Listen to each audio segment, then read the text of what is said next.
Don't go in there, she said. And then she grabbed my arm. I had known Clara for 19 years.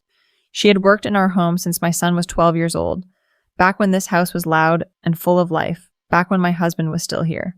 Clara was not the kind of woman who grabbed your arm. She was quiet, composed, the type of person who moved through rooms without disturbing them. So when her fingers closed around my wrist in the hallway outside the dining room, tight enough that I felt her knuckles, I stopped walking immediately. Clara, I whispered, what is wrong with you? She didn't answer right away. She pressed herself against the wall and pulled me with her, away from the door. The rehearsal dinner had been going on for 2 hours. I could hear laughter from inside. The clink of glasses, my son's voice rising above everyone else's the way it always did when he was happy. He had his father's laugh, deep and unguarded. The kind of laugh that made you feel like everything in the world was going to be fine. I had been telling myself that all evening. Everything is going to be fine, Margaret. Your son is happy. That is enough. But Clara's hand on my wrist said something different entirely. She's on the phone, Clara whispered. In the butler's pantry. I was putting away the extra linens and the door was cracked and I heard... She stopped, swallowed. Ma'am, I don't know how to say this to you. Say it plainly, I told her. She looked at me for a long moment. Her eyes were wet. Clara never cried. She was talking about the house, she said. Your house. She said once the deed transfers after the wedding. She's going to put it on the market within 60 days. She said, Clara's voice dropped even lower. She said your son doesn't know about the debt, that he thinks it's only from her previous business, but it's not. She owes people who don't send lawyers, ma'am. She said she needs the house to disappear before anyone comes looking. I stood in that hallway and I did not move for what felt like a very long time. The house I was standing in had been in my family for 31 years. My husband and I had bought it the year before our son was born. We had repainted every room twice. We had replaced the kitchen floor after the flood of 2009. We had buried our dog in the backyard under the oak tree, and my husband had stood at the kitchen window every morning for the last year of his life and looked out at that tree, and I had stood beside him. This was not a house. It was the record of everything we had lived. And somewhere on the other side of a cracked door, the woman my son was marrying tomorrow was describing it as a solution to a problem. Are you certain of what you heard? I asked. I stood there for 4 minutes, Clara said. I wrote it down in my phone the moment I walked away. The name she used, the number she mentioned, all of it. I breathed in slowly. The laughter from the dining room swelled again. Someone was making a toast. I had met my future daughter-in-law, Serena, 8 months ago. My son had brought her to Sunday dinner, and she had complimented my pot roast and asked thoughtful questions about my late husband's career and helped carry dishes to the sink without being asked. She was 41 years old, a former marketing consultant, she'd said, now doing independent contract work. She was polished in a way that I had respected, and that I admitted to myself now, had perhaps not examined closely enough. She told good stories. She knew how to listen. She had never once made me feel unwelcome in my own son's life, which, after 2 previous girlfriends who had, mattered to me more than I'd like to admit. My son was 53 years old. He was old enough to make his own choices. I had told myself that every time a small thing snagged my attention. The way she sometimes answered questions he hadn't asked. The way she laughed a half second after everyone else, as if she was calculating the right moment. Small things. The kind of things you talk yourself out of, because you don't want to be the mother who ruins it. Show me what you wrote, I said to Clara. She handed me her phone. I read it carefully, standing in that hallway with the party continuing 10 feet away. The name she had written down meant nothing to me. The figure she had noted made my chest tighten. And there was a sentence at the bottom, Clara's careful handwriting translated into a note app that read, "He has no idea. That's the whole point." I handed the phone back. "Does anyone else know?" I asked. "No, ma'am. I came straight to you." I nodded slowly. "Go back to the kitchen, Clara. Behave normally. I need to think." She hesitated. "Are you all right?" "No, I said honestly. But I will be. I want to tell you what it feels like to stand outside a room full of people you love and hold information like a stone in your hands. It is not dramatic the way you might imagine. It is very quiet. There is a part of your mind that wants to throw open the door and say everything at once. And there is another part that knows that would be the worst possible thing. And those 2 parts sit across from each other and neither one moves. You breathe, you think. You remember that you are 63 years old and you have survived things before that you did not believe you would survive. And you are still here. And so you can survive this moment in this hallway too. My husband used to say that the right decision and the fast decision are almost never the same decision. I went back into the dining room. I smiled. I accepted a glass of wine I did not drink. I sat beside Serena's mother, a pleasant woman named Dolores, who had driven up from Savannah and who talked at length about her garden.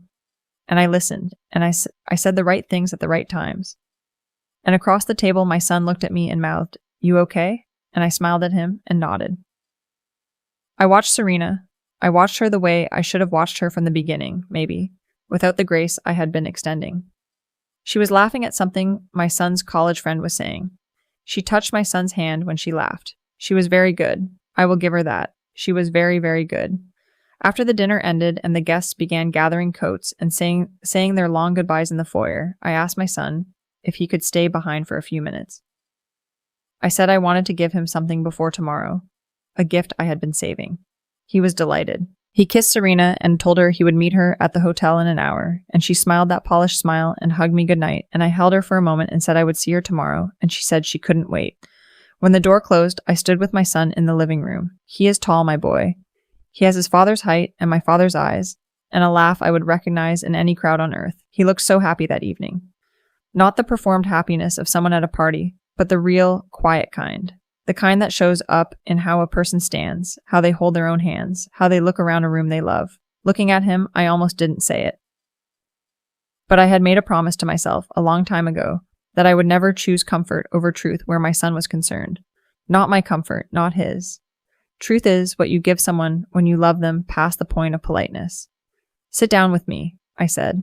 I need to tell you something, and I need you to hear all of it before you say anything. He sat.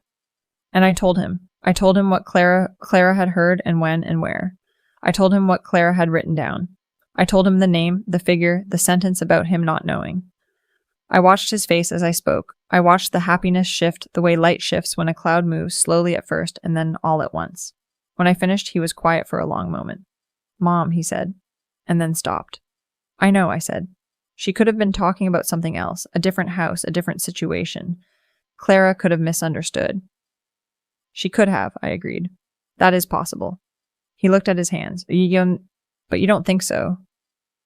No, I said. I don't. He sat with that. My son is not a man who responds to things quickly. He has always been this way, even as a boy. He holds things carefully before he puts them down. It is one of the things his father and I were most proud of. If it's true, he said slowly, then the deed transfer. She asked me to add it to the legal paperwork last month. She said it was so I could feel like we were building something together, that the house would be ours, not just mine. Something cold moved through me. And did you? I had my lawyer draw it up.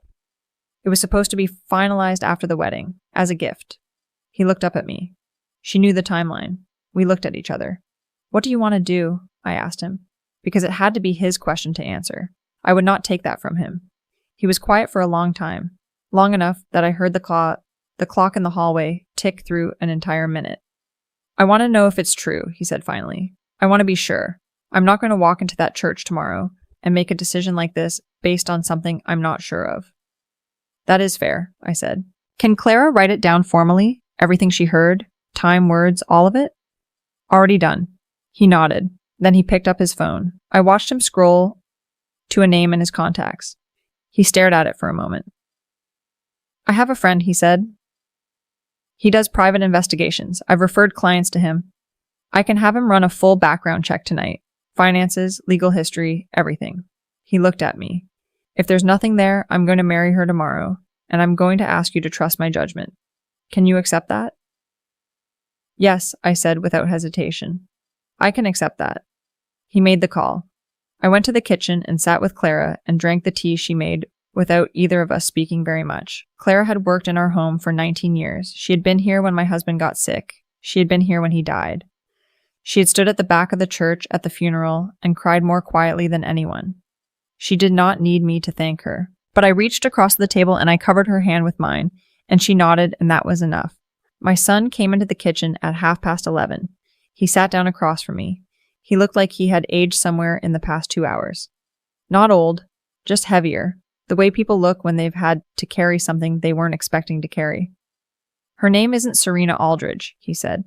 That's the name she's been using for 3 years. Her legal name is different. She has 2 civil suits filed against her in Georgia and 1 in South Carolina. Both involved financial fraud. The business, she told me, folded due to the market. It was shut down by the state. He stopped, swallowed. She was engaged once before. The man she was engaged to lost his home. The kitchen was very quiet. "I'm sorry," I said. And I meant it. I was sorry that it was true. I had wanted to be wrong. There is no satisfaction in being right about something like this. None at all. My son put his face in his hands, not crying, not yet, just holding himself together in the way that people do when they are deciding what shape the next part of their life is going to take. I did not say anything. I did not move toward him or away from him. I let him have the moment. That is something else my husband used to say, that sometimes the most loving thing you can do is stay still. After a while, he looked up. "I have to call the wedding coordinator," he said, "and my attorney, tonight before tomorrow morning." He paused, and I have to call her. "You don't have to do it alone," I said. "I know." He looked at me. "Thank you for telling me. I know it wasn't easy." "Nothing about tonight was easy," I said. "But you are my son. There was never a question of whether I would tell you." He made his calls. I will not tell you the details of the conversation he had with Serena, because those words belong to him and not to me. What I will tell you is that she did not confess and she did not apologize. She performed indignation. She told him Clara was a bitter old woman who had never liked her. She told him I had always been the problem, the mother who couldn't let go, the woman who didn't want her son to be happy. She said a great many things designed to create doubt, and I imagine that for some men, in some moments, they might have worked. But my son had seen the documents. He was not operating on instinct or emotion. He had the facts in his hand. The wedding did not happen. What did happen 2 days later was that the attorney my son had spent the night consulting discovered that one of the civil suits against her had an accompanying criminal referral. The people she owed, the ones she had mentioned on that phone call, the ones who don't send lawyers, had not been patient. There were matters that had been building before she had arrived in my son's life, and they did not stop building simply because she had found a new solution. I will not pretend it was clean or simple after that. My son grieved because that is what you do when something you believed in turns out to be something else entirely. He grieved the relationship and the future he had pictured, and I think some part of his confidence in his own judgment. I sat with him through that. I brought food he didn't ask for and watched old movies he didn't really watch, and sometimes we just sat in the living room of the house where he had grown up and didn't say anything at all. He sold that house eventually, but on his own terms, his own timeline, to a young family who filled it with children immediately. And the last time I drove past it, there was a bicycle in the driveway and a wreath on the door. That felt right to me. That felt like what the house deserved.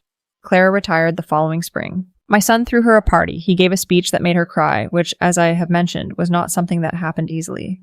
My son met someone else 2 years later, a woman who teaches high school history and who, the first time she came to Sunday dinner, stayed after to help me look for a casserole dish I had misplaced. And we ended up standing in my kitchen for an hour talking about nothing in particular, and she did not perform anything. She was just herself, plainly and without effort. I noticed the difference immediately. He asked me once, months after everything, whether I had hesitated. Whether, standing in that hallway with Clara's hand on my wrist and the sound of his laughter coming through the door, I had thought about saying nothing. I told him the truth. I said yes, I had thought about it. I had thought about how happy he looked and how much I wanted to protect that happiness, and how easy it would have been to decide that Clara had misheard, that I had imagined the worst, that love deserved the benefit of the doubt. And then I had thought about his father. About the man who had stood at that kitchen window every morning and looked out at the oak tree.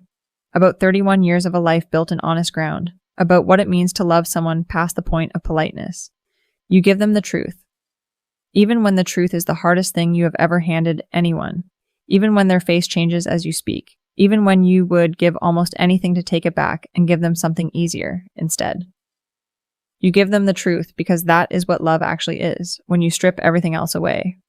That is what my husband taught me. And that is what I gave my son that night in this house, with Clara's tea cooling on the kitchen table and the clock in the hallway ticking through the quiet.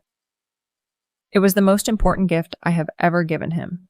And if you are listening to this and you have something you are holding back from someone you love, something true and difficult and inconvenient, I want you to think about that hallway. I want you to think about what it costs to stay silent when silence is the easier choice. The right decision and the fast decision are almost never the same decision.